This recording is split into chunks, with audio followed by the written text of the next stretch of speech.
Hello friends, ಈ ವಿಡಿಯೋದಲ್ಲಿ ಮಾತನಾಡೋಣ game of Thrones season 8 episode number 6, the final episode of game of Thrones. ಈ episode ಶುರುವಾಗುತ್ತದೆ ಸುಟ್ಟು ಭಸ್ಮವಾದ ಕಿಂಗ್ಸ್ ಲ್ಯಾಂಡಿಂಗ್ ಇಂದ. ಜಾನ್ ಸ್ನೋ, ಸರ್ ಡಾವೋಸ್ ಮತ್ತು ಟೀರಿಯನ್ ಯಾವುದು ಆಗಬಾರದೆಂದು ಅಂದುಕೊಂಡಿದ್ದರು ಅದೇ ಆಗೋಗಿದೆ. ಇವರು ತುಂಬಾ ಬೇಜಾರಿನಿಂದ ಕಿಂಗ್ಸ್ ಲ್ಯಾಂಡಿಂಗ್ ಒಳಗೆ ಬಂದು ನೋಡಿದಾಗ ಎಷ್ಟೋ ಮಕ್ಕಳು, ಜನರು ಬೆಂಕಿಗೆ ಆಹುತಿಯಾಗಿ ಸುಟ್ಟುಗಿರುತ್ತಾರೆ. ಇನ್ನಷ್ಟು ಜನರು ಕಟ್ಟಡಗಳ ಕೆಳಗೆ ಸಿಲುಕಿ ಒದ್ದಾಡಿ ಸಾವನ್ನಪ್ಪಿರುತ್ತಾರೆ. ಇದನ್ನೆಲ್ಲ ನೋಡುತ್ತಾ ಇವರು ತುಂಬಾ ನೊಂದುಕೊಳ್ಳುತ್ತಾರೆ. ಟೀರಿಯನ್ ಒಬ್ಬನೇ ಹೀಗೆ ಸತ್ತು ಬಿದ್ದಂತ ಜನರನ್ನೇ ನೋಡುತ್ತಾ ರೆಡ್ ಕೀಪ್ ನ ಟನಲ್ ಒಳಗೆ ಬರುತ್ತಾನೆ. ಮೋಸ್ಟ್ಲಿ ಇವನು ಹುಡುಕ್ತಿರುವುದು ತನ್ನ ಪರಿವಾರದವರನ್ನು. ಹಿಂದಿನ ಎಪಿಸೋಡ್ ಅಲ್ಲಿ ಜೈಮಿ ಮತ್ತು ಸರ್ಸಿ ಇಬ್ಬರು ಇಲ್ಲಿಂದ ಎಸ್ಕೇಪ್ ಆಗುವಾಗ ಇಡೀ ರೆಡ್ ಕೀಪ್ ಕಟ್ಟಡ ಇವರ ಮೇಲೆ ಕುಸಿದು ಇವರಲ್ಲಿ ಸಾವನ್ನಪ್ಪಿರುತ್ತಾರೆ. ಗೇಮ್ ಆಫ್ ಥ್ರೋನ್ಸ್ ಸೀಸನ್ 5ರಲ್ಲಿ ಬ್ರಾನ್ ಮತ್ತು ಜೆಮಿ ಮಾತನಾಡುತ್ತಿರುವಾಗ ಜೆಮಿಗೆ ಸಾವು ಅಂತಾದರೆ ಅದು ತಾನು ತುಂಬಾ ಪ್ರೀತಿಸುವ ಮಹಿಳೆಯನ್ನು ಅಪ್ಪಿಕೊಂಡೇ ಸಾಯುತ್ತೇನೆಂದು ಹೇಳಿದ್ದನು. ಇವನ ಕೊನೆಯ ಆಸೆಯ ಪ್ರಕಾರವೇ ಇವನ ಮರಣವಾಗಿದೆ. ಟೀರಿಯನ್ ತನ್ನ ಅಣ್ಣ ಅಕ್ಕರ ಮೃತದೇಹ ಮುಂದೆ ಕುಳಿತು ಬಿಕ್ಕಿ ಬಿಕ್ಕಿ ಅಳುತ್ತಾನೆ. ಈಗ ಈ ದುನಿಯಾದಲ್ಲಿ ಲ್ಯಾನಿಸ್ಟರ್ ವಂಶದವನೆಂದರೆ ಟೀರಿಯನ್ ಒಬ್ಬನೇ. ಡಿನೇರಿಯಸ್ಗಳ ಹತ್ಯಾಕಾಂಡದಿಂದ ಬದುಕುಳಿದ ಅದೆಷ್ಟೋ ಜನರನ್ನು ಅನ್ಸಲಿಡ್ ಹುಡುಕಿ ಕೊಂದಾಗುತ್ತಿದ್ದಾರೆ. ಜಾನ್ ಬಂದು ಗ್ರೇವಾಮ್ಗೆ ಇವರನ್ನು ಸಾಯಿಸಬೇಡಿ, ಇವರನ್ನು ಕ್ಷಮಿಸಿ, ಇವರು ಸರೆಂಡರ್ ಆಗಿದ್ದಾರೆ ಎಂದಾಗ ಗ್ರೇವಾಮ್ ಹೇಳುತ್ತಾನೆ, ಇವರೇನೋ ಸರೆಂಡರ್ ಆಗಿದ್ದಾರೆ, ಆದರೆ ಇವರಿನ್ನೂ ಉಸಾಡುತ್ತಿದ್ದಾರೆ. ಸರಸಿಯನ್ನು ಫಾಲೋ ಮಾಡುತ್ತಿದ್ದಂತಹ ಪ್ರತಿಯೊಬ್ಬರನ್ನು ಕೊಲ್ಲುತ್ತಿದ್ದೇವೆ. ಇದು ಕ್ವೀನ್ ಡಿನೇರಿಯಸ್ ಆರ್ಡರ್ಸ್ ಎಂದು ಎಕ್ಸಿಕ್ಯೂಟ್ ಮಾಡುವಾಗ ಜಾನ್ ಗ್ರೇವಾಮ್ ನನ್ನು ತಡೆಯುತ್ತಾನೆ. ಆಗ ಅನ್ಸಾಲಿಡ್ ಸೈನಿಕರು ಜಾನ್ಗೆ ವಾರ್ನಿಂಗ್ ಕೊಡುತ್ತಾರೆ, ತಮ್ಮ ಕೆಲಸಕ್ಕೆ ಅಡ್ಡಿಯಾಗಬಾರದೆಂದು. ಸರ್ ಡಾವೋಸ್ ಜಾನ್ಗೆ ಇಲ್ಲಿಯವರಿಗೆ ಏನ್ ಹೇಳಿದರೂ ಪ್ರಯೋಜನವಿಲ್ಲ, ಕ್ವೀನ್ ಡಿನೇರಿಯಸ್ಗೆ ಹೇಳೋಣವೆಂದು ಸರ್ ಡಾವೋಸ್ ಜಾನ್ ಅನ್ನು ಕರೆದುಕೊಂಡು ಇರ್ತಾರೆ. ಜಾನ್ ಒಳಗೆ ಬಂದಾಗ ನಾವಿಲ್ಲಿ ನೋಡುತ್ತೇವೆ ಡಿನೇರಿಯಸ್ ಹೊಸ ಅವತಾರ. ಸೀಸನ್ 6ರಲ್ಲಿ ಡಿನೇರಿಯಸ್ ಈ ದೋತ್ರಾಕಿಸ್ರಿಗೆ ಹೇಳಿದಳು, ನೀವಿಲ್ಲಿ ಚಿಕ್ಕ ಹಳ್ಳಿಗಳ ಮೇಲೆ, ಗುಡಿಸಲುಗಳ ಮೇಲೆ ಅಟ್ಯಾಕ್ ಮಾಡ್ತಿದ್ದೀರಾ, ಬೇಡ, ನನ್ನ ಜೊತೆ ಬನ್ನಿ. ಅಲ್ಲಿ ದೊಡ್ಡ ದೊಡ್ಡ ಸಿಟಿ, ಬೃಹತ್ ಕಲ್ಲಿನ ಕಟ್ಟಡಗಳನ್ನು ಧ್ವಂಸ ಮಾಡಬೇಕಿದೆಂದು ಭಾಷಣ ಮಾಡಿದಳು. ಈಗಿಲ್ಲಿ ಆ ಮಾತನ್ನು ನೆನಪಿಸುತ್ತಿದ್ದಾಳೆ. ನೀವೆಲ್ಲ ಸೇರಿ ನನಗೋಸ್ಕರ ಈ ಸಿಟಿ ಮೇಲೆ ಅಟ್ಯಾಕ್ ಮಾಡಿ ನನ್ನ ಐರನ್ ಥ್ರೋನ್ ಅನ್ನು ಕೊಟ್ಟಿದ್ದೀರಾ ಎಂದು ನೆನೆಸುತ್ತಿದ್ದಾಳೆ. ಇದ್ರ ಜೊತೆಯಲ್ಲೇ ಗ್ರೇವಾಮ್ ನ ಕೆಲಸಗಳನ್ನು ಮೆಚ್ಚಿ ಇವನಿಗೆ ಮಾಸ್ಟರ್ ಆಫ್ ವಾರ್ ನಾಗಿ ನೇಮಕ ಮಾಡಿ, ನೀವು ಇದೇ ತರ ನಿಮ್ಮ ಕೆಲಸನ ಕಂಟಿನ್ಯೂ ಮಾಡಿ, ನನಗೆ ವಿರುದ್ಧವಾಗಿರೋರನ್ನ, ನನ್ನನ್ನು ಕ್ವೀನ್ ಎಂದು ಸ್ವೀಕರಿಸದೇ ಇರುವವರನ್ನ ಎಕ್ಸಿಕ್ಯೂಟ್ ಮಾಡ್ತಾ ಹೋಗಿ ಎಂದು ಹೇಳುತ್ತಿದ್ದಾಳೆ. ಇದನ್ನೆಲ್ಲ ನೋಡುತ್ತಿದ್ದ ಜಾನ್ಗೆ ಇದು ಯಾಕೋ ಸರಿಯಾಗಿ ಕಾಣುತ್ತಿಲ್ಲವೆಂಬಂತೆ ನೋಡುತ್ತಿದ್ದಾನೆ. ಇವನು ಡಿನೇರಿಯಸ್ ವಿರುದ್ಧ ಹೋಗಲು ಬಯಸುವವನಲ್ಲ, ಏಕೆಂದರೆ ಇವನು ಕ್ವೀನ್ ಡಿನೇರಿಯಸ್ಗೆ ಲಾಯಲ್. ಟೀರಿಯನ್ ಬೇಜಾರಿನಿಂದ ಡಿನೇರಿಯಸ್ ಪಕ್ಕದಲ್ಲಿ ಬಂದು ನಿಂತಾಗ ಡಿನೇರಿಯಸ್ ಹೇಳುತ್ತಾಳೆ, ನೀನು ನಿನ್ನ ಸಹೋದರನನ್ನು ಬಿಡುಗಡೆ ಮಾಡಿ ತಪ್ಪು ಮಾಡಿದ್ದೀಯ ಎಂದಾಗ ಟೀರಿಯನ್ ಹೇಳುತ್ತಾನೆ, ಹೌದು, ನಾನು ನನ್ನ ಅಣ್ಣನನ್ನು ಬಿಡುಗಡೆ ಮಾಡಿ ತಪ್ಪು ಮಾಡಿದ್ದೇನೆ, ಆದ್ರೆ ನೀವು ಇಡೀ ಊರನ್ನೇ ಸುಟ್ಟು ಭಸ್ಮ ಮಾಡಿ ದೊಡ್ಡ ತಪ್ಪು ಮಾಡಿದ್ದೀರಾ ಎಂದು ತನ್ನ hand of the queen pin ಅನ್ನು ಕಿತ್ತಿ ಎಸೆಯುತ್ತಾನೆ. ಇಲ್ಲಿ ಡಿನೇರಿಯಸ್ಗೆ ಅವಮಾನವಾಗುತ್ತದೆ. ಡಿನೇರಿಯಸ್ ಟೀರಿಯನ್ ಅನ್ನು ಬಂಧಿಸಲು ಆರ್ಡರ್ಸ್ ಕೊಡುತ್ತಾಳೆ. ಅನ್ಸಲಿ ಟೀರಿಯನ್ ಅನ್ನು ಬಂಧಿಸಿ ಜೈಲಿಗೆ ಕರೆದುಕೊಂಡು ಹೋಗುವುದನ್ನು ನೋಡಿ ಜಾನ್ ದುಃಖಿಯಾಗುತ್ತಾನೆ. ಇವನ ಪಕ್ಕದಲ್ಲಿ ಆರ್ಯ ಬಂದು ನಿಂತಾಗ ಜಾನ್ ಶಾಕ್ ಆಗುತ್ತಾನೆ. ಇಲ್ಲಿ ನೀನೇನ್ ಮಾಡ್ತಿದ್ದೀಯಾ, ಯಾವ ಬಂದೆ, ನಾನು ಕ್ವೀನ್ ಸರ್ಸಿಯನ್ನು ಕೊಲ್ಲೋಣ ಅಂತ ಬಂದ್ರೆ ನನಗಿಂತ ಮೊದಲೇ ನಿನ್ನ ಕ್ವೀನ್ ಡಿನೇರಿಯಸ್ ಸಿಟಿಯನ್ನು ಧ್ವಂಸ ಮಾಡಿದ್ದಾಳೆ, ಅಮಾಯಕರನ್ನು ನಿರ್ದಯೆಯಿಂದ ಕೊಂದಾಕಿದ್ದಾಳೆ. ಈಗ ನಿನ್ನ ಈ ಕ್ವೀನ್ ಅನ್ನು ಕಣ್ಣಾರೆ ನೋಡು ಎಂದಾಗ ಜಾನ್, ಅವಳು ನನಗಷ್ಟೇ ಕ್ವೀನ್ ಅಲ್ಲ, ನಿಮ್ಗೆಲ್ಲರಿಗೂ ಕೂಡ ಕ್ವೀನ್. ಹಾಗಾದ್ರೆ ಈ ಮಾತನ್ನು ಸಾನ್ಸಾಗಿ ಹೇಳು, ಅವಳವತ್ತು ಡಿನೇರಿಯಸ್ ಮುಂದೆ ತಲೆಬಾಗಲ್ಲ, ಇವಳನ್ನು ತನ್ನ ಕ್ವೀನ್ ಎಂದು ಸ್ವೀಕರಿಸುವುದಿಲ್ಲವೆಂದು ಹೇಳಿ, ಈಗ ಡಿನೇರಿಯಸ್ಗೆ ಪ್ರಮುಖ ಶತ್ರು ಎಂದರೆ ನೀನೆ, ಅವಳ ಹಕ್ಕಲ್ಲಿ ನಿನ್ನದೊಂದು ಕೈ ಜಾಸ್ತಿನೇ ಇದೆ, ಅವಳಿಂದ ನೀನು ಹುಷಾರಾಗಿರು ಎಂದು ಹೇಳುತ್ತಿದ್ದಾಳೆ. ನೆಕ್ಸ್ಟ್ ಬಂದಿಖಾನೆಯಲ್ಲಿದ್ದಂತಹ ಟೀರಿಯನ್ ಅನ್ನು ಮಾತನಾಡಿಸಲು ಜಾನ್ ಬಂದಾಗ ಟೀರಿಯನ್ ಹೇಳುತ್ತಾನೆ, ನಾನು ನನ್ನ ಆಪ್ತ ಮಿತ್ರನಿಗೆ ಮೋಸ ಮಾಡಿದೆ. ಡಿನೇರಿಯಸ್ ವಿಷಯದಲ್ಲಿ ಲಾರ್ಡ್ ವೆರಿಸ್ ಕರೆಕ್ಟ್, ನಾನು ರಾಂಗ್ ಆದೆ, ಅವರ ಮಾತು ನಾನು ಕೇಳಲಿಲ್ಲ. ನಾವು ಡಿನೇರಿಯಸ್ ಹೀಗೆ ಬಿಟ್ಟರೆ ಇನ್ನಷ್ಟು ವೈಲೆನ್ಸ್ ಆಗುತ್ತದೆ, ಅವಳನ್ನು ತಡೆಯಬೇಕಾಗಿದೆ, ಅವಳು ಮಾಡಿದ್ದು ದೊಡ್ಡ ತಪ್ಪು ಎಂದಾಗ ಜಾನ್ ಹೇಳ್ತಾನೆ, ಸರ್ಸಿ ಮಿಸ್ಸಂಡಿಯನ್ನು ಕೊಂದು ಅವಳ ಒಂದು ಡ್ರ್ಯಾಗನ್ ಅನ್ನು ಕೊಂದಾಕಿದ್ದಾಳೆ, ಈ ಸಿಟಿನಲ್ಲಿ ಅವಳು ಈ ತರಹದ ಡಿಸಿಷನ್ ಅನ್ನು ತೆಗೆದುಕೊಂಡಿದ್ದಾಳೆ ಎಂದು ಡಿನೇರಿಯಸ್ ಪರವಾಗಿ ಮಾತನಾಡುತ್ತಾನೆ. ಇದಕ್ಕೆ ಟೀರಿಯನ್, ಅಕಸ್ಮಾತ್ ನೀನ್ ಅವಳ ಜಾಗದಲ್ಲಿ ಇದ್ದಿದ್ರೆ ಹೀಗ್ ಮಾಡ್ತಿದ್ದ, ಸಿಟಿ ಬರ್ನ್, ಅಮಾಯಕರನ್ನು ಕೊಂದಾಗುತ್ತಿದ್ದ. ಡಿನೇರಿಯಸ್ ಈಗ ಔಟ್ ಆಫ್ ಕಂಟ್ರೋಲ್ ಇದ್ದಾಳೆ, ಅವಳಿಗೆ ಯುದ್ಧ ಮತ್ತು ಶಾಂತಿಯಲ್ಲಿನ ವ್ಯತ್ಯಾಸ ಗೊತ್ತಾಗುತ್ತಿರವೆಂದು. ಇದಕ್ಕೆ ಜಾನ್, ಈಗ ಯುದ್ಧವೆಲ್ಲ ಮುಗಿದಿದೆ, ಇನ್ ಮುಂದೆ ಎಲ್ಲವೂ ಶಾಂತಿ ಆಗುತ್ತಿದ್ದಾಗ ಟೀರಿಯನ್ ಹೇಳುತ್ತಾನೆ, ಅವಳು ಸೈನಿಕರಿಗೆ ಭಾಷಣ ಮಾಡುವಾಗ ಅವಳ ಮಾತುಗಳನ್ನು ಗಮನಿಸಿದ್ಯಾ, ಅವಳು ಎಷ್ಟಕ್ಕೆ ಸುಮ್ಮನಾಗಿಲ್ಲ, ಅವಳ ಪ್ಲಾನ್ಸ್, ಎಕ್ಸಿಕ್ಯೂಷನ್ಸ್ ಇನ್ನು ಬಹಳಷ್ಟಿವೆ. ಯಾರ್ಯಾರು ಅವಳಿಗೆ ಕ್ವೀನ್ ಎಂದು ಸ್ವೀಕರಿಸಿದಲ್ಲವೋ, ಅವಳ ಮುಂದೆ ತಲೆಬಾಗುವುದಿಲ್ಲವೋ ಅಂತವರನ್ನು ಅವಳೀಗ ಕೊಲ್ಲಲಿದ್ದಾಳೆ. ಇದರಲ್ಲಿ ನಿನ್ನ ಇಬ್ಬರು ಸಹೋದರರು ಇದ್ದಾರೆ, ವಿಚಾರ ಮಾಡು ಎಂದಾಗ ಜಾನ್ ಮಿಸ್ಟರ್ ಏಮನ್ ರವರ ಒಂದು ಮಾತನ್ನು ಇಲ್ಲಿ ನೆನಪಿಸುತ್ತಿದ್ದಾನೆ, love is the death of duty ಎಂದು. ಅಂದ್ರೆ ಲವ್ ಮತ್ತು ಡ್ಯೂಟಿ, ಕರ್ತವ್ಯ ಮುಂದೆ ಮನುಷ್ಯ ಮಂಕಾಗುತ್ತಾನೆ, ಯಾವುದನ್ನು ಆಯ್ಕೆ ಮಾಡಬೇಕೆಂಬುದೇ ಗೊತ್ತಾಗುವುದಿಲ್ಲ. ಮಿಸ್ಟರ್ ಏಮನ್ ಡ್ಯೂಟಿನ ಆಯ್ಕೆ ಮಾಡಿದರು, ಅದು ಅವರ ಅನುಭವದ ಮಾತು. ಇಲ್ಲಿ ಟೀರಿಯನ್ ಅದೇ ಡೈಲಾಗ್ ಅನ್ನು ಸ್ವಲ್ಪ ಟ್ವಿಸ್ಟ್ ಮಾಡಿ ಹೇಳುತ್ತಾನೆ, duty is the death of love ಎಂದು. ಕೆಲವೊಂದ್ಸಲ ನಾವು ಇಷ್ಟಪಡುವವರನ್ನು ಕಳೆದುಕೊಳ್ಳಬೇಕಾಗುತ್ತದೆ, ಒಂದನ್ನು ಪಡೆಯಬೇಕಾದರೆ ಮತ್ತೊಂದನ್ನು ತ್ಯಾಗ ಮಾಡಬೇಕಾಗುವುದೆಂದು ಹೇಳುತ್ತಿದ್ದಾನೆ. ಸರ್ಸಿ, ನಮ್ಮ ತಂದೆ ಟೈವಿನ್, ಇನ್ನೂ ಅನೇಕ ದುಷ್ಟ ರಾಜಮನೆತನದವರು ದಿನಾಲೂ ಒಂದಿಬ್ಬರನ್ನು ಕೊಲ್ಲುತ್ತಾ ಬಂದಿದ್ದರೆ ಡಿನೇರಿಯಸ್ ಒಂದೇ ದಿನದಲ್ಲಿ ಸಾವಿರಾರು ಜನರನ್ನು ಕೊಂದಾಕಿದ್ದಾಳೆ. ಈ ದುಷ್ಟರಲ್ಲಿ ಏನೂ ವ್ಯತ್ಯಾಸವಿಲ್ಲವೆಂದು ಜಾನ್ಗೆ ತಿಳಿಸುತ್ತಿದ್ದಾನೆ. ಈ ಸಮಯದಲ್ಲಿ ಜಾನ್ಗೆ ಯಾವುದು ಸರಿ, ಯಾವ ತಪ್ಪು, ಯಾರ ಮಾತು ಕೇಳಬೇಕೆಂಬುದೇ ಗೊತ್ತಾಗುತ್ತಿಲ್ಲ.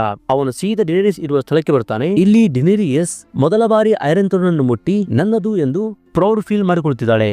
ಆಗಿಲಿಕ್ಕೆ ಜಾನ್ ಬಂದು ಇವಳಿಗೆ ತಕ್ಷಣವೇ ನಿನ್ನ ಜನರನ್ನು ಎಕ್ಸಿಕ್ಯೂಷನ್ ಮಾಡುವುದನ್ನು ನಿಲ್ಲಿಸು ಮತ್ತು ಟೀರಿಯನ್ ಅನ್ನು ಕ್ಷಮಿಸಿ ಅವನನ್ನು ರಿಲೀಸ್ ಮಾಡು. ಟೀರಿಯನ್ಗೆ ಏನು ಮಾಡಬೇಡ.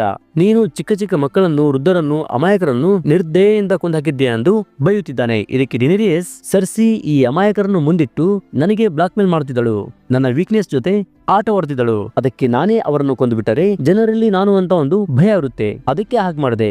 ಟೀರಿಯನ್ ನನಗೆ ಮೋಸ ಮಾಡಿದ್ದಾನೆ ಹಾಗೂ ನಾನು ಈ ಜನರಿಗೆ ಹಲವು ಬಾರಿ ಅವಕಾಶ ಕೊಟ್ಟರು ಇವರು ಸರ್ಸಿಯನ್ನೇ ಫಾಲೋ ಮಾಡುತ್ತಿದ್ದರು, ಅದಕ್ಕಾಗಿ ಇವರ್ಯಾರು ಬದುಕಬಾರದೆಂದು ಹೇಳಿ ಜಾನ್ಗೆ ಈಗ ನಾವಿಬ್ಬರು ಸೇರಿ ರೂಲ್ ಮಾಡೋಣವೆಂದು ಜಾನ್ ಅನ್ನು ರಮಿಸಿ ಜಾನ್ಗೆ ಕಿಸ್ ಮಾಡಲು ಮುಂದಾಗುವಾಗ ಜಾನ್ ಇವಳ ಎದೆಗೆ ಚಾಕು ಇಟ್ಟು ಇವಳನ್ನು ಕೊಂದಾಗುತ್ತಾನೆ. Daenerys ಟಾರ್ಗೆರಿಯನ್ John ಸ್ಟೋನಿನ ಮಡಿಲಲ್ಲೇ ಕೊನೆಯುಸಿರೆಳೆಯುತ್ತಾಳೆ. ಜಾನ್ ಇವಳನ್ನು ಅಪ್ಪಿಕೊಂಡು ಕಣ್ಣೀರು ಹಾಕುತ್ತಿರುವಾಗ ಇವಳ ಮಗುವಾದ ಡ್ರೋಗಾನ್ ಬರುತ್ತದೆ. ಮೊದಲು ಡ್ರೋಗಾನ್ ತನ್ನ ತಾಯಿಯನ್ನು ಎಬ್ಬಿಸಲು ಪ್ರಯತ್ನಿಸುತ್ತದೆ, ಆದರೆ ಇವಳು ಹೇಳಲ್ಲ. ಇವಳು ಸತ್ತಿದ್ದಾಳೆ ಎಂದು ತಿಳಿದ ನಂತರ ಡ್ರೋಗಾನ್ ಜೋರಾಗಿ ಅಳುತ್ತದೆ, ಗರ್ಜನೆ ಮಾಡುತ್ತದೆ. ಜಾನ್ ಸ್ನೋ ತಾನು ಮಾಡಿದ ತಪ್ಪಿಗೆ ಸಾಯಲು ಸಿದ್ಧನಾಗಿ ಹಾಗೆ ನಿಲ್ಲುತ್ತಾನೆ. ಡ್ರೋಗಾನ್ ಅಲ್ಲಿ ಇಲ್ಲಿ ಬೆಂಕಿ ಉಗುಳಿ ಜಾನ್ ಮೇಲೆ ಬೆಂಕಿ ಉಗುಳುವುದಿಲ್ಲ, ಬದಲಾಗಿ ತನ್ನ ಕೋಪವನ್ನು ಐರನ್ ಥ್ರೋನ್ ಮೇಲೆ ತೋರಿಸುತ್ತದೆ.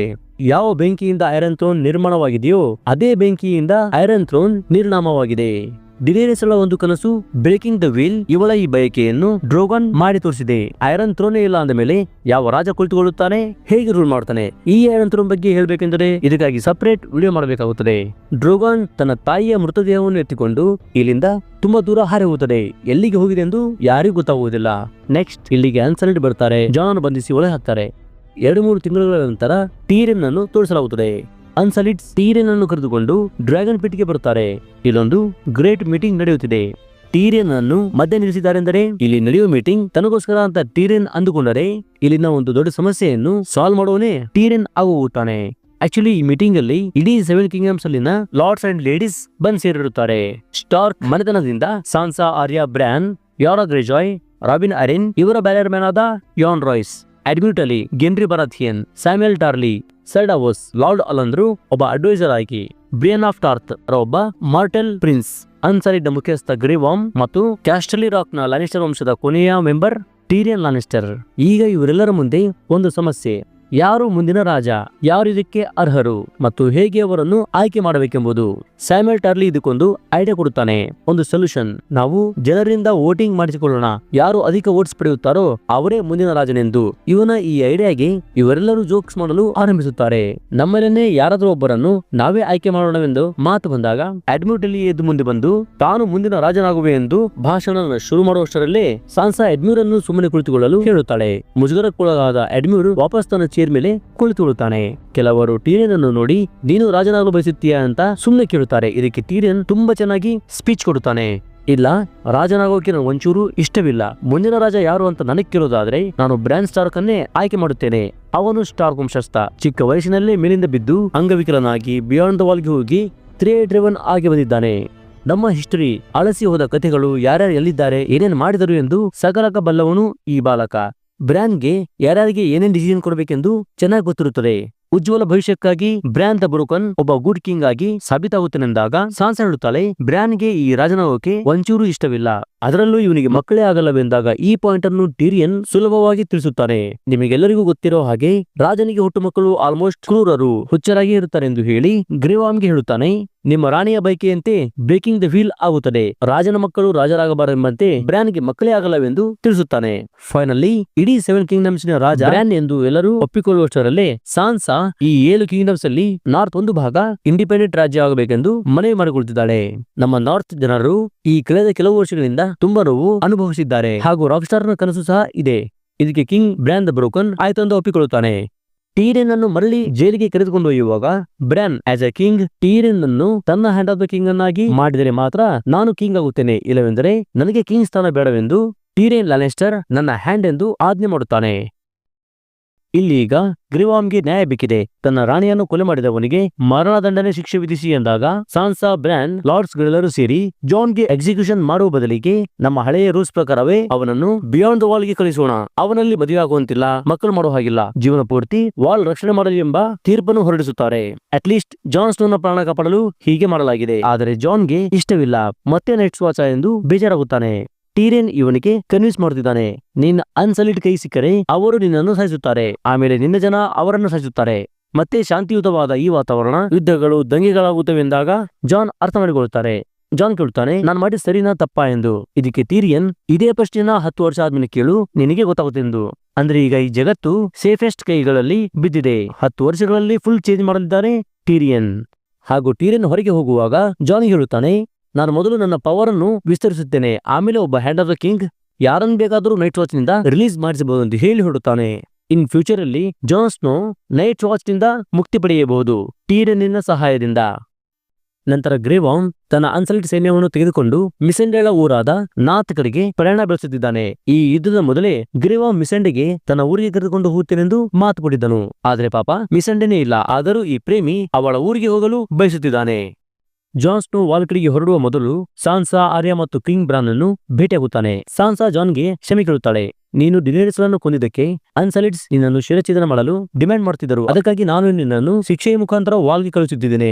ನಿನ್ನನ್ನು ಉಳಿಸಿಕೊಳ್ಳಲು ಇದೊಂದೇ ಮಾರ್ಗವಾಗಿತ್ತು ಎಂದು ಹೇಳಿ ಕಣ್ಣೀರು ಹಾಕುತ್ತಾಳೆ. ಹೇಗೆ ಆದರೂ ನೀನು ನೆಸ್ಟಾರ್ಕರ್ ಮಗಳು, ನಿನ್ನ ಡಿಸಿಷನ್ಸ್ ಕರೆಕ್ಟೇ ಆಗಿರುತ್ತೆ ಎಂದು ಹೇಳಿ ಎಲ್ಲರೂ ವಾಲ್ಗೆ ಬರ್ತಾ ಇರಿ, ನನ್ನನ್ನು ಭೇಟಿಯಾಗಿ ಅಂದಾಗ ಆರ್ಯಳ ಪ್ರಯಾಣನೇ ಬೇರೆ ಇದೆ. ಇವಳೆಂದಿಗೂ ವಾಪಸ್ ನಾರ್ತ್ಗೆ ಬರಲು ಇಷ್ಟಪಡುವುದಿಲ್ಲ. ನಾನು ವೆಸ್ಟ್ ಅಲ್ಲಿ ಏನಿದೆ ಎಂದು ನೋಡಲು ಹೊರಡುತ್ತಿದ್ದೇನೆಂದು ಹೇಳುತ್ತಿದ್ದಾಳೆ.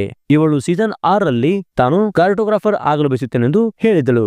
ಈ ಗೇಮ್ ಆಫ್ ಥ್ರೋನ್ಸ್ ಮ್ಯಾಪ್ ಅಲ್ಲಿ ನಾವು ನೋಡುತ್ತೇವೆ, ವೆಸ್ಟರೋಸ್ ನ ಈಸ್ಟ್ ಸೈಡ್ ಎಸೋಸ್ ಇದೆ. ಹಾಗೆ ವೆಸ್ಟರೋಸ್ ನ ವೆಸ್ಟ್ ಸೈಡ್ ಏನಿದೆ, ಯಾವ ಐಲ್ಯಾಂಡ್ಸ್ ಇದೆ, ಅಲ್ಲಿನ ಜನ ಹೇಗೆಂದು ಎಕ್ಸ್ಪ್ಲೋರ್ ಮಾಡಿ ಆ ಭಾಗದ ಮ್ಯಾಪ್ ಅನ್ನು ಕ್ರಿಯೇಟ್ ಮಾಡೋಕೆ ಹೊರಡುತ್ತಿದ್ದಾಳೆ.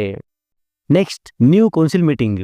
ಈಗ ಈ ಗೇಮ್ ಆಫ್ ಥ್ರೋನ್ಸ್ ದುನಿಯಾದಲ್ಲಿನ ರಾಜಕಾರಣಿಗಳ ಪೊಸಿಷನ್ಸ್ ಗಳಲ್ಲಿ ತುಂಬಾ ಪರ್ಫೆಕ್ಟ್ ಆಗಿರೋ ಜನರು ಆಯ್ಕೆಯಾಗಿದ್ದಾರೆ. ಹ್ಯಾಂಡ್ ಆಫ್ ದ ಕಿಂಗ್ ಆಗಿ lord Tyrion Lannister, grand maester ಆಗಿ Samwell Tarly, master of coin lord Bronn of Highgarden, master of ships sir Davos, lord commander of the kingsguard ಆಗಿ ಮೊದಲ ಮಹಿಳೆ Brienne of Tarth, master of whisperers, master of war ಮತ್ತು master of laws ಹುದ್ದೆಗಳು ಖಾಲಿಯಾಗಿವೆ. ನಾವು ಆದಷ್ಟು ಬೇಗನೆ ಈ ಹುದ್ದೆಗಳನ್ನು ಭರ್ತಿ ಮಾಡಬೇಕೆಂದು ಹೇಳುತ್ತಿದ್ದಾರೆ. ನೆಕ್ಸ್ಟ್, ಸ್ಯಾಮ್ಯುಯಲ್ ಆರ್ಚ್ ಮಿಸ್ಟರ್ ಎಬ್ರೂಸ್ ಬರೆದಂತಹ ಪುಸ್ತಕ ರಿಲೀಸ್ ಆಗಿದೆ ಎಂದು ಆ ಪುಸ್ತಕನ ಟೀರಿಯನ್ಗೆ ಕೊಡುತ್ತಾನೆ. ಈ ಪುಸ್ತಕ ರಾಬರ್ಟ್ ಬರಾಥಿಯನ್ನ ಯುದ್ಧಗಳು, ಅವರ ಜನ್ಮಚರಿತ್ರೆ ಆಧಾರಿತವಾಗಿರುತ್ತದೆ. ಅಂದು ಈ ಪುಸ್ತಕಕ್ಕೆ ಏನೆಂದು ಹೆಸರಿರಲಿ ಎಂದು ಎಬ್ರೋಸ್ ಪ್ರಶ್ನೆ ಹಾಕಿದಾಗ ಸ್ಯಾಮ್ಯುಯಲ್ ಎಬ್ರೋಸ್ಗೆ ಸಲಹೆ ಕೊಟ್ಟಿದ್ದನು. ಈ ಪುಸ್ತಕಕ್ಕೆ ಹೆಸರು ಒಂದು ಪೊಯಿಟ್ರಿಕ್ ಆಗಿರಬೇಕೆಂದು ಹೇಳಿ ಆ song of ice and fire ಅಂತ ಹೆಸರಿಟ್ರೆ ಚೆನ್ನಾಗಿ ಸೂಟ್ ಆಗುತ್ತೆ ಅಂತ ಹೇಳಿದ್ದನು. ಈಗ ಎಬ್ರೋಸ್ ರವರು ಸ್ಯಾಮ್ಯುಯಲ್ ಹೇಳಿದ ಹಾಗೆಯೇ ಮಾಡಿದ್ದಾರೆ. ಟೀರಿಯನ್ ಈ ಪುಸ್ತಕನ ನೋಡುತ್ತಿರುವಾಗ ಈ ಪುಸ್ತಕದಲ್ಲಿ ಟೀರಿಯನ್ ಅನ್ನು ಮೆನ್ಷನ್ನೇ ಮಾಡಿಲ್ಲವೆಂದು ಸ್ಯಾಮ್ಯುಯಲ್ ತಿಳಿಸುತ್ತಾನೆ. ನಂತರ ಡ್ರ್ಯಾಗನ್ ಪತ್ತೆಯಾಗಿದೆಯಾ, ಅದೆಲ್ಲಿದೆ ಎಂದು ಕೇಳಿದಾಗ ಅದು ಇಲ್ಲಿಂದ ಬಹಳಷ್ಟು ದೂರಕ್ಕೆ ಹೋಗಿದೆ, ಇದುವರೆಗೂ ಯಾರ ಕಣ್ಣಿಗೂ ಬಿದ್ದಿಲ್ಲವೆಂದಾಗ ಕಿಂಗ್ ಬ್ರಾನ್ ಹೇಳುತ್ತಾನೆ, ಅದೆಲ್ಲಿದೆ ಎಂದು ನಾನು ಪತ್ತೆ ಹಚ್ಚುತ್ತೇನೆ, ಇನ್ನುಳಿದ ಕೆಲಸಗಳನ್ನು ನೀವೇ ನೋಡಿಕೊಳ್ಳಿ ಎಂದು ಹೇಳಿ ಹೊರಡುತ್ತಾನೆ. ಆಗ ನಮಗಿಲ್ಲಿ ಗೊತ್ತಾಗುತ್ತದೆ ಪಾಡ್ರಿಕ್ ಪೆನ್ ಕಿಂಗ್ಸ್ ಗಾರ್ಡ್ ಆಗಿ ಸೇವೆ ಸಲ್ಲಿಸುತ್ತಿದ್ದಾನೆಂದು. ಕಿಂಗ್ ಬ್ರಾನ್ ದ ಬ್ರೋಕನ್ ಇಲ್ಲಿಂದ ಹೋದ ಮೇಲೆ ಟೀರಿಯನ್ ತನ್ನ ಹೊಸ ಯೋಜನೆಗಳನ್ನು ಶೇರ್ ಮಾಡುತ್ತಾನೆ. ಬಡ ಜನರಿಗೆ ಆಹಾರ ವಿತರಣೆ, ಒಳಚರಂಡಿ ವ್ಯವಸ್ಥೆ ಆಗಬೇಕೆಂದು. ಸರ್ ಲಾವೋಸ್ ಆಹಾರ ಪದಾರ್ಥಗಳು, ಗೂಡ್ಸ್ ಸಾಮಗ್ರಿಗಳನ್ನು ಆಮದು ರಫ್ತು ಮಾಡಲು, ಹಡಗುಗಳನ್ನು ರಿಪೇರ್ ಮಾಡಲು ಅಮೌಂಟ್ ಬೇಕಾಗಿದೆ, ಕೊಡಿ ಎಂದು ಮಾಸ್ಟರ್ ಆಫ್ ಕಾಯಿನ್ಗೆ ಕೇಳಿಕೊಳ್ಳುತ್ತಾರೆ. ಬ್ರಾನ್, ನಿಮ್ಮ ಈ ಎಲ್ಲಾ ಯೋಜನೆಗಳನ್ನು ಮಾಡಲು ನಾನು ಅಮೌಂಟ್ ಪಾಸ್ ಕೊಡುತ್ತೇನೆ, ಮೊದಲು ಇಲ್ಲೊಂದು ವೇಷಗೃಹ ಆಗಬೇಕು, ಅದರಿಂದ ಟರ್ನ್ ಓವರ್ ಜಾಸ್ತಿ ಆಗುತ್ತೆಂದು ಮೀಟಿಂಗ್ ಮಾಡುತ್ತಿದ್ದಾರೆ. ಇದಾದ ಬಳಿಕ commander Brienne of Tarth book of brothers ಪುಸ್ತಕವನ್ನು ಓದುತ್ತಿರುತ್ತಾಳೆ. ಈ ಪುಸ್ತಕದಲ್ಲಿ ಹಿಂದಿನ lord commander of kingsguard achievements, ಅವರ ಸಾಧನೆಗಳು, ಕೊಡುಗೆಗಳ ಬಗ್ಗೆ ಬರೆಯಲಾಗಿರುತ್ತದೆ. Sir Duncan the tall, Arthur Dayne, Barristan Selmy, ಹೀಗೆ ಇನ್ನೂ ಅನೇಕ ಲಾರ್ಡ್ ಕಮಾಂಡರ್ಸ್ ಅವರ ಬಗ್ಗೆ 2-3 ಪೇಜಸ್ ಬರೆಯಲಾಗಿರುತ್ತದೆ. ಆದ್ರೆ ಜೈಮಿ ಲ್ಯಾನಿಸ್ಟರ್ ಬಗ್ಗೆ ಮಾತ್ರ ಏನೂ ಬರೆದಿರುವುದಿಲ್ಲ, ಖಾಲಿಯಾಗಿರುತ್ತದೆ. ಇದಕ್ಕೆ ಮೊದಲು ಸೀಸನ್ 4 ಎಪಿಸೋಡ್ 1 ನಲ್ಲಿ ಜಾಫ್ರಿ ಜೆಮಿಗೆ, ನಿಮ್ಮ ಬಗ್ಗೆ ಈ ಪುಸ್ತಕದಲ್ಲಿ ಇನ್ನೂ ಏನು ಬರ್ದಿಲ್ಲ, ನಿಮಗೆ ಒಂದು ಕೈ ಇಲ್ಲ, ಅದೇನ್ ಸಾಧನೆ ಮಾಡ್ತಿರೋ, ನನ್ನನ್ನು ಹೇಗೆ ಪ್ರೊಟೆಕ್ಟ್ ಮಾಡ್ತಿರೋ ಎಂದು ಸೊಕ್ಕಿನಿಂದ ಮಾತಾಡಿ ಜೆಮಿಯನ್ನು ನಿಂದಿಸಿದ್ದನು. ಅದೇ ಪುಸ್ತಕವಿದು. Sir Duncan the Tall. 4 pages for Sir Duncan. He must have been quite a man. So they say. Sir Jaime Lannister. And forgot to write down all your great deeds. There's still time. Is there? For a 40-year-old knight with one hand?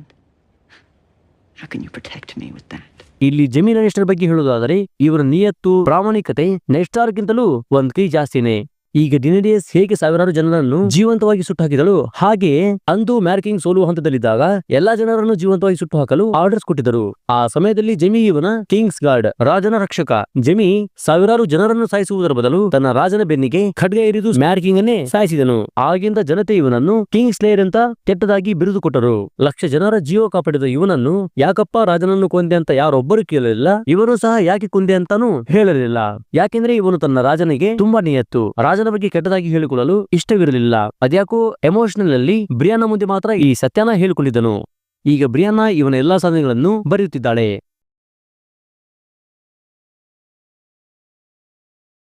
ಕೊನೆಗೆ ತನ್ನ ಕ್ವೀನನ್ನು ಕಾಪಾಡಲು ಹೋಗಿ ತನ್ನ ಜೀವವನ್ನು ಕಳೆದುಕೊಂಡ ವೀರ ಯೋಧವೆಂದು ಕಣ್ಣೀರು ಹಾಕುತ್ತಾ ಬರೆಯುತ್ತಾಳೆ.